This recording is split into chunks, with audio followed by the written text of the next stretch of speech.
twambika abageni dukodesha imikenyero myiza ingeri zose amakote meza dekorasiyo nziza mu masare dekorasiyo zose navuze zose dufite n'imodoka dutwara abageni dutwara abantu bari VIP bashaka gutembera umuntu akeneye imodoka nziza gutemberamo ubukwe muri gahunda zose turahari ku bwanyu mudutera iyo nkunga. Nanjye wikaze wowe wemeye kubana nanjye cyangwa kubana natwe kuri Kamera Zerugama Solutions. Nizere ko umeze neza. Nizere ko umeze neza. Niba unarwaye ntabwo ari by'igihe kirekire, ibyo ni ibintu bibaho. Tugomba kurwara nyine kenshi kuko nitwe tubyitera, kandi niba nanone umuntu aba atabyiteye, iyo umuntu yivuje neza arakira. Uramutse rero ngarutse kubibwirira, ejo bundi nigeze kubabwira iby'ingenzi bituma umuntu agira imitekerereze cyangwa imyitwarire runaka. Ntabibabwiye, ariko uramutse none ngarutse kubabwira ngo kubabwira impamvu nyine iyo umuntu watangiye kugira imitekerereze mibi, watangiye gutekereza nabi, impamvu ugomba kwitabwaho. Ushobora kuba waribajije kubera iki se kuki ntajya kwivuza, kuki nashaka umuntu unganiriza, kuki ntabwira inshuti. Nyine hari igihe umuntu we ubwe aherana ibintu bye, nkaba nakibaza kuki se nabibwira uriya, kuki njye ntabigumana. Ariko nje kugusubiza impamvu nyine ugomba kubikora. Impamvu wenda ugomba gushaka umuganga se mu gihe ufite amafaranga cyangwa ufite ubushobozi bugufasha mu by'imitekerereze, cyangwa impamvu ugomba kubibwira undi muntu. Nizo mpamvu ndamutse aho ngarutse kukwibwirira. Icya mbere, uburwayi bukomeye. Biriya bintu ushobora kubikuramo uburwayi bwo mu mutwe. Ibi bikaba ibitekerezo byakubana byinshi, ugasanga urirukanse kabisa. Rero mu gihe wumva ushaka kumera neza, udashaka ko bakubona cyangwa bishobora kukwangiza, oya ndagenda bigeraho nangiye kwihuta. Gusa uburwayi bwo mu mutwe byakuba watekereza nabi, bishobora kugera ku rwego runini, bishobora kuba ibintu birebire nyine, ugasanga biguteye uburwayi.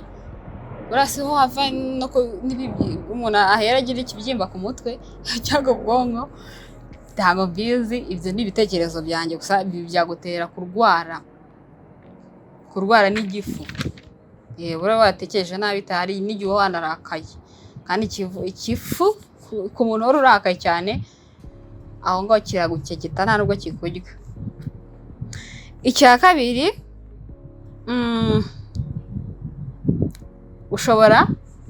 bishobora gutuma wiheba cyane. Ni impamvu ugomba kwitabwaho mu gihe watangiye kugira ibitekerezo bibi, cyangwa ukeneye umuntu wakwitaho nyine mu gihe ufite ibitekerezo bibi, kuba warwara wakiheba, cyane. Ibi bikazakuviramo n'izindi ngaruka nyinshi, za zindi zose nagiye mvuga, za zindi muzi ababirebye.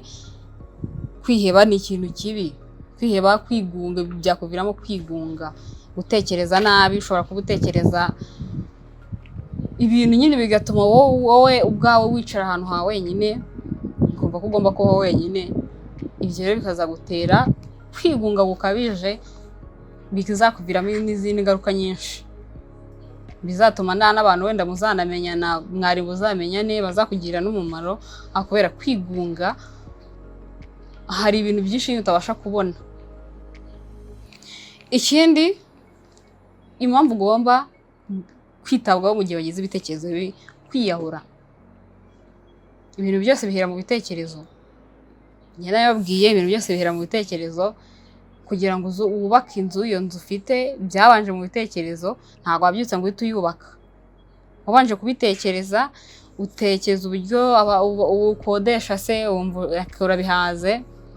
Utangira gutekereza ukuntu wabona amafaranga, utangira nyine gutekereza ko ugomba gushaka abantu bakubakira inzu ukayubaka. Rero kwiyahura nabyo bizahera mu bitekerezo bibi wowe uzagira. uzatangira kwiyumva nabi, ubuse maziki, ubuse kwiyumva nabi, ibitekerezo bibi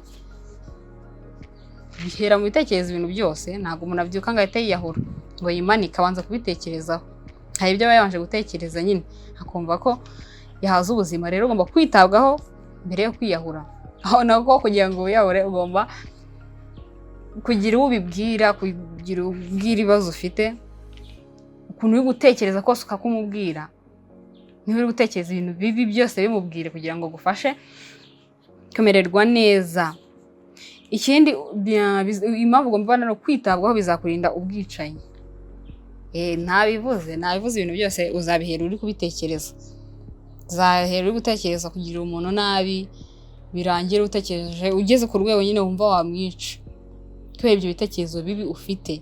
Niba ufite ibitekerezo biganisha ahantu kuburyo wakumva wakica umuntu, urarembye nyine. Aho urembye uburwaye buriya, uburwaye yawe ni indwara kabisa. Rero gerageza ushaka umuntu wo kwitaho, ushaka umuganga, ko urwego rwo kwica umuntu byo aba ari ibindi bindi. Ntago ibyo wapfa kubiganiriza umuntu kuko ushobora nanone kuba utamwizeye, ati se nabivuga akajya kumvamo. Ariko umuganga, abaganga ni abantu bagira ibanga.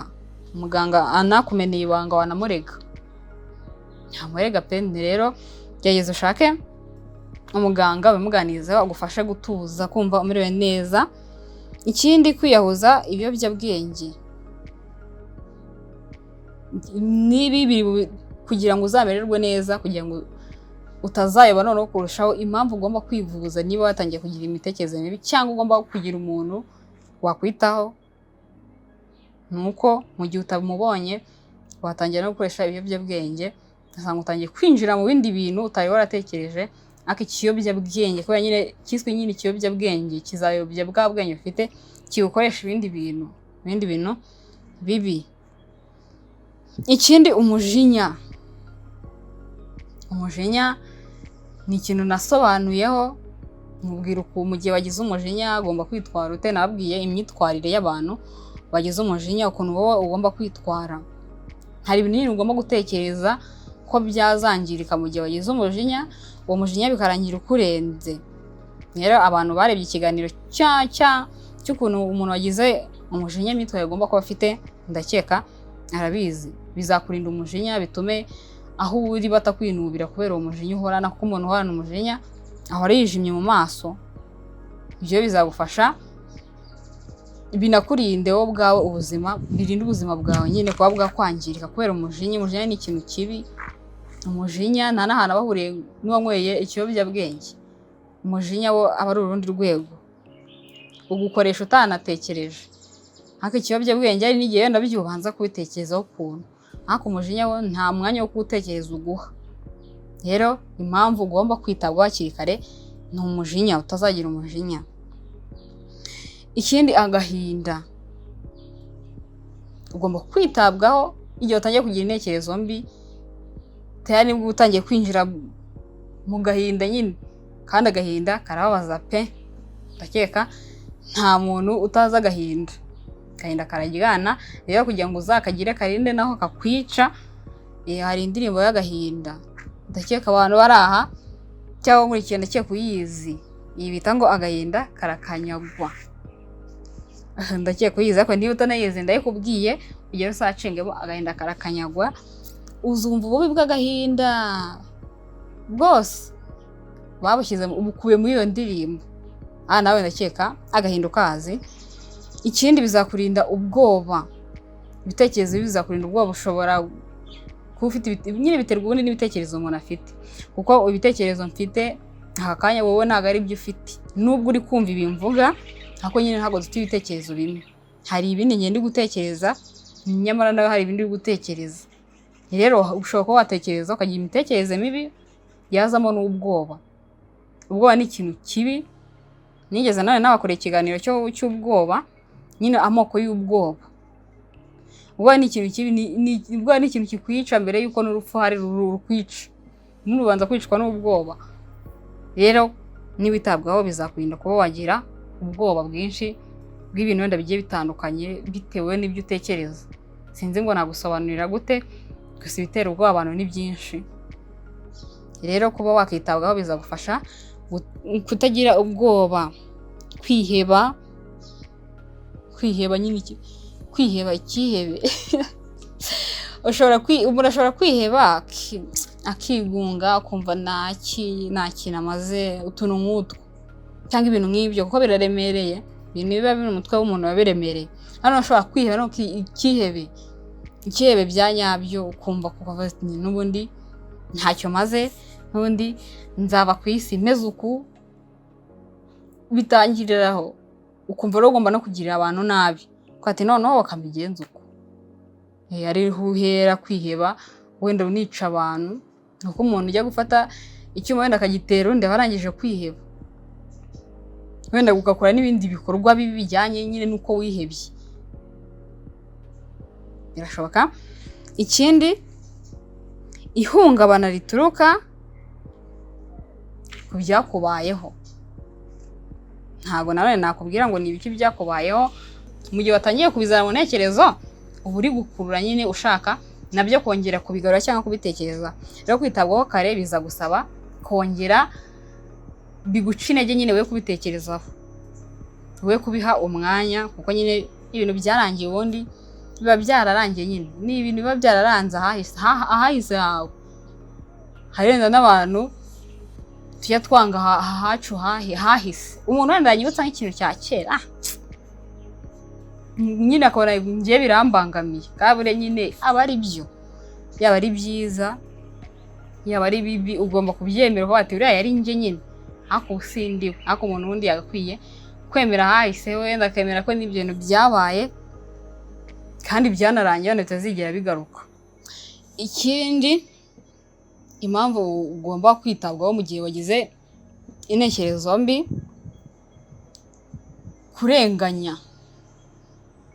Kubera ibyo bitekerezo byawe bibi, ibitekerezo ufite runaka nazi ibyo ari byo, ushobora abakwegereye bashobora kubirenganiramo cyangwa ukabarenganya kubera izo ntekerezo nyine zibiguteye.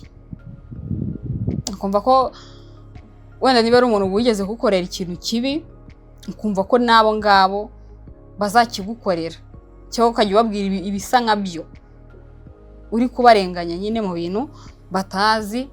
Ubwo tayari uba watangiye kubangamira abo bitewe n'intekerezo zawe cyangwa n'intekerezo ufite. Ikindi, guhindura ubuzima. Kubera ibitekerezo bibi nyine ufite bishobora gutuma n'ubuzima bwawe buhinduka, bishobora gutuma ubuzima bwawe bwose buhinduka nyine bitewe n'ibi bitekerezo. Yewe niba kandi iyo buhindutse kubera intekerezo mbi, cyangwa ukore ntago buhinduka neza, buba bwahindutse bubi buba bwabaye bubi. Rero kugira ngo udahinduka uhinduwe n'ibitekerezo bibi, gerageza ufashwe, ushake abantu bagufasha, ushaka umuntu nyine wizeye urabigufashamo bitarakwinjiza mu bundi buzima, bikaguha uwundi murongo, ibitekerezo bikaguha uwundi murongo w'ubuzima kandi mubi.